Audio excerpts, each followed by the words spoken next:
right, Dev with Crime Hive, and some new developments with the Delphi murder case. Some new information. It appears Kegan Kline is cooperating with authorities, maybe possibly linked to how suspect Richard Allen was arrested. And so we're going to talk about some of those factors, and we're going to get into some of those details. So if you don't know Kegan Kline, just to refresh some people who may not know, he was the person that had the fake Snapchat account and was in communication with Libby right before she was found dead. He created this persona online, this much more attractive younger male, and was supposedly going to meet with Libby. The reason that's so important is you have Kegan Kline, who, he's been arrested for child pornography and a slew of other charges, some of which have recently been dismissed. So that's another development that I want to talk to y'all about. But he was arrested for some of these charges, and one of those charges was obstruction to justice. Okay, and that's important because was he obstructing from his case, or was he obstructing from another case? The Richard Allen or the Delphi investigation. Well, he's since been cooperating and maybe giving authorities information that led to the search of Richard Allen's property and his arrest. So this leads to a lot of other questions. Okay, Kegan Kline, he created that fake Snapchat account. Police caught on to that. Is there something larger here? We've heard police say through interviews that this is a complicated case, and they keep saying that. Are there more people involved in this? Is there some sort of pedophile ring, porn rings, multiple people involved in this case? We'll talk about a few other factors here as well that I've learned. I'm going to pull up some other articles here.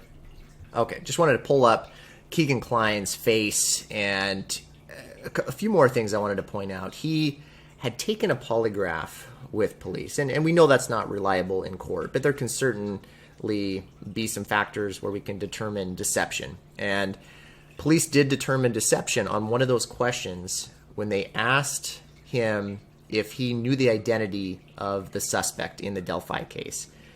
He was deceptive on that answer.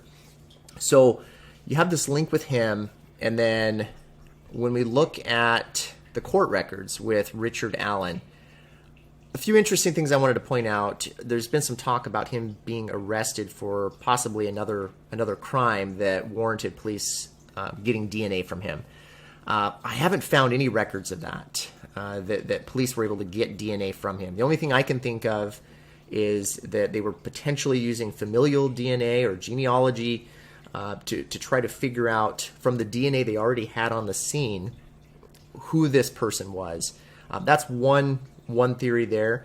The other aspect here that I think some people are getting confused about is there were some underlying charges to the murder charge, okay, with Richard Allen. And when we talk about an underlying charge, it's related to the murder, but it could be, for example, kidnapping.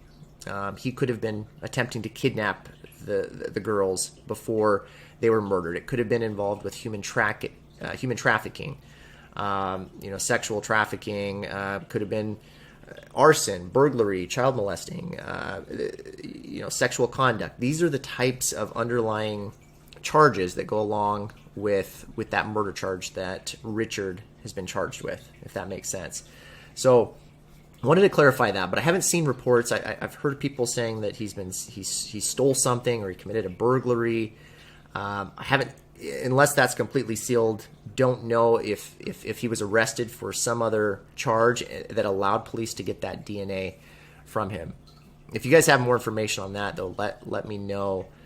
But we do know that police have DNA. Again, I found an old article here in 2017, and police, again, confirmed that they do have DNA from the actual scene. Now, one other thing I wanted to mention here. I thought this was pretty creepy. You're looking at a picture of Richard Allen's daughter. It's a 20-year-old daughter, Brittany, and she was she had her photo taken right on the bridge, right where the girls went missing. This was just in 2018.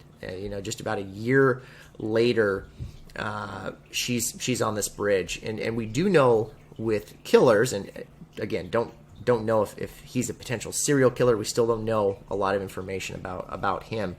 But we do know that with serial killers, they oftentimes like to go back to the scene of the crime. They like to relive that experience. And here he is on a bridge with his daughter. Did he go back there for some purpose to relive that potential crime scene? So I thought that was pretty interesting to learn about. Last thing, there's still some talk about Ronald Logan. We know he passed away. The victims, Libby and Abby, were found on his property essentially. Law enforcement still have said that his voice was not inconsistent with the audio clip that was recovered from the victim's phone. So they never did rule out his voice, which, and then the cell records showing that he's, of course, right in that area where the victims are located. His strange inconsistencies with his alibi. Does he know something? Of course, he's deceased now, but is he somehow involved in this as well? Again, are there multiple people, not just Richard, involved in this case? Again, law enforcement keeps saying this is complicated. So it's quite a puzzle. We're still figuring out more. If you guys have anything to add to what I've just covered, this is a short video. I'm going to add some more as the case evolves and we learn more. But that's all I have for now.